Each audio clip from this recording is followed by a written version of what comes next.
আসসালামু আলাইকুম রহমতুল্লাহ। ইন্নাল হামদুলিল্লাহ ওয়াসসালাতু ওয়াসসালামু আলা রাসূলিল্লাহ ওয়া আলা আলিহি ওয়া আসহাবিহি ওয়া মান ওয়ালা আম্মা বা'দ। সুপ্রিয় দর্শক, মাহে রমাদানের এই বরকতময় সময়ে আপনাদেরকে স্বাগত জানাচ্ছি আপনাদের প্রিয় চ্যানেল 21 টিভির পর্দায় আপি ম্যাঙ্গো ফ্রুট ড্রিঙ্ক নিবেদিত সওয়াল জবাব অনুষ্ঠানে, powered by Bexi fabrics, co sponsor RICLTMX। আপনাদের সাথে পুরো অনুষ্ঠান জুড়ে আছি আমি মোহাম্মদ সাজ্জাদুল ইসলাম। আমাদের এই অনুষ্ঠানে আমরা প্রতিদিন এক একজন বিজ্ঞ ইসলামিক স্কলারকে আমন্ত্রণ জানিয়ে থাকি। আজকে আমরা দেশের খ্যাতনামা একজন ইসলামিক স্কলারকে আমন্ত্রণ জানিয়েছি। আপনাদের সাথে আমাদের মেহমানকে পরিচয় করে দিচ্ছি। আমাদের সাথে আজকে উপস্থিত আছেন আন্তর্জাতিক ইসলামী বিশ্ববিদ্যালয় চট্টগ্রামের দাওয়া ও ইসলামিক স্টাডিজ বিভাগের সম্মানিত অধ্যাপক প্রফেসর ডক্টর শাফিউদ্দিন মাদানী স্যার। আসসালামু আলাইকুম ওয়া রাহমাতুল্লাহি ওয়া বারাকাতুহু। ওয়ালাইকুম আসসালাম ওয়া রাহমাতুল্লাহ। স্যার কেমন আছেন? আলহামদুলিল্লাহ, আপনারা কেমন আছেন? জি আলহামদুলিল্লাহ। স্যার আমাদের আজকের আলোচনার বিষয় হচ্ছে ইসলামে নারীর মর্যাদা। তো শুরুতে আপনার নিকট আমার প্রশ্ন, আমার দর্শকদের প্রশ্ন, নারী হিসাবে ইসলাম নারীকে কি মর্যাদা দিয়েছে এটা যদি একটু বলতেন স্যার।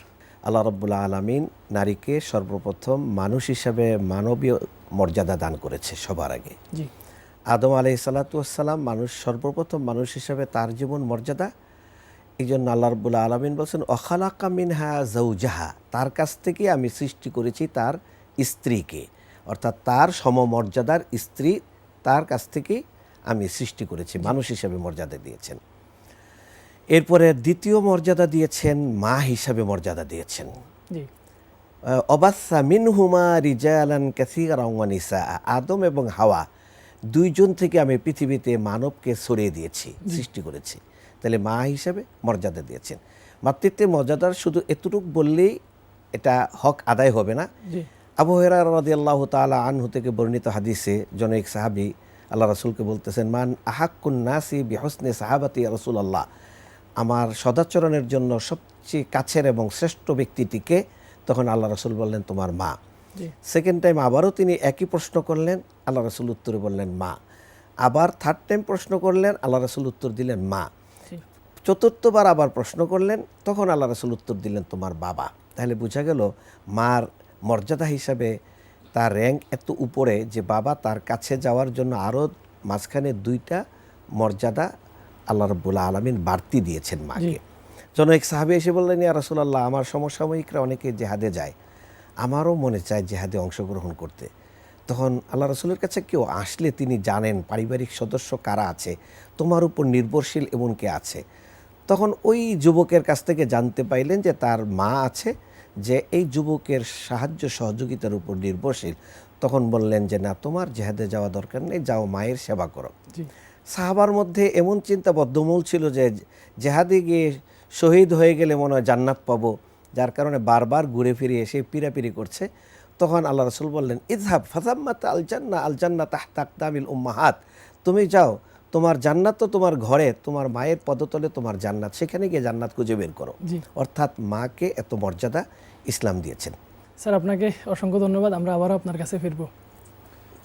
সুপ্রিয় দর্শক, সময় হলো একটি বিরতির পর আমরা আবারও ফিরে আসবো। ততক্ষণে আমাদের সাথেই থাকুন।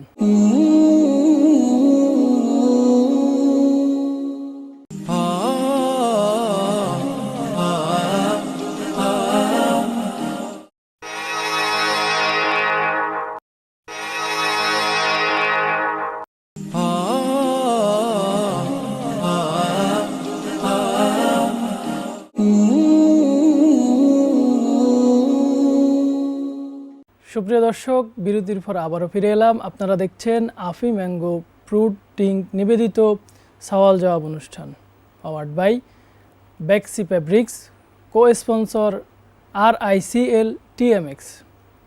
সুপ্রিয় দর্শক, আমরা আমাদের মেহমানের নিকট ছিলাম। স্যার আপনার নিকট আরেকটি প্রশ্ন, সেটা হচ্ছে একজন নারী স্ত্রী হিসাবে এবং তার যে সম্পদের অধিকার, এটা ইসলাম তাকে কতটুকু দিয়েছে যদি একটু বলতেন। চমৎকার প্রশ্ন। স্ত্রী হিসাবে রাসূলুল্লাহ সাল্লাল্লাহু আলাইহি সাল্লাম বললেন যে খাইরুকুম লি আহলিহি ওয়া আনা খাইরুকুম লি আহলি, তোমাদের মধ্যে শ্রেষ্ঠ ব্যক্তি সে যে তার স্ত্রীর কাছে শ্রেষ্ঠ, আর আমি আমার স্ত্রীর কাছে শ্রেষ্ঠ। তাহলে বোঝা গেল যে একজন পুরুষ সে যত শ্রেষ্ঠত্ব অর্জন করতে চাক তার স্ত্রীর সাপোর্ট লাগবে তার, এবং সাক্ষ্য লাগবে তার, সার্টিফিকেট লাগবে।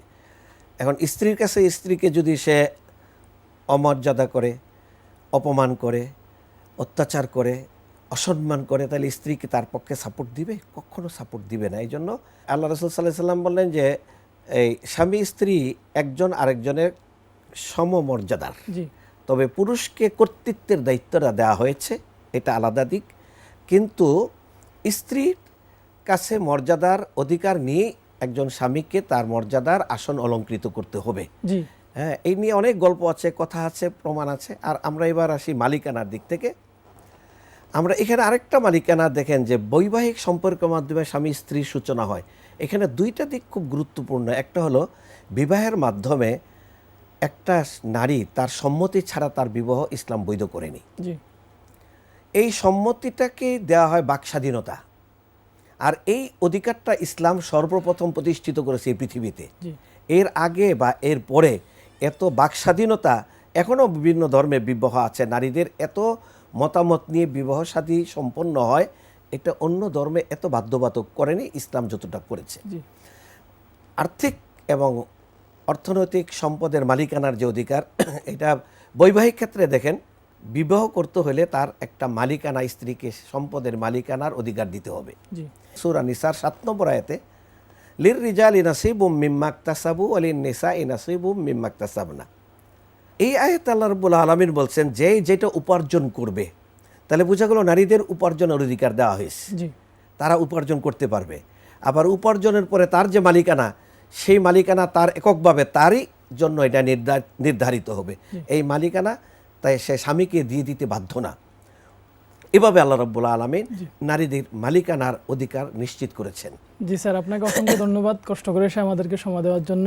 আপনার তাৎপর্যপূর্ণ আলোচনার দ্বারা ইনশাআল্লাহ আমাদের দর্শকরা উপকৃত হবে। জাযাকুমুল্লাহু খাইরান। সুপ্রিয় দর্শক, আমরা একেবারে অনুষ্ঠানের শেষ পর্যায়ে চলে এসেছি। আগামী দিন ভিন্ন কোনো বিষয় নিয়ে, আমাদের ভিন্ন কোনো অতিথি নিয়ে আবারও একই সময়ে একই টিভির পর্দায় হাজির হয়ে যাব। ততক্ষণে আল্লাহ রাব্বুল আলামিন আপনাদেরকে ভালো রাখুন। আসসালামু আলাইকুম ওয়া রাহমাতুল্লাহ।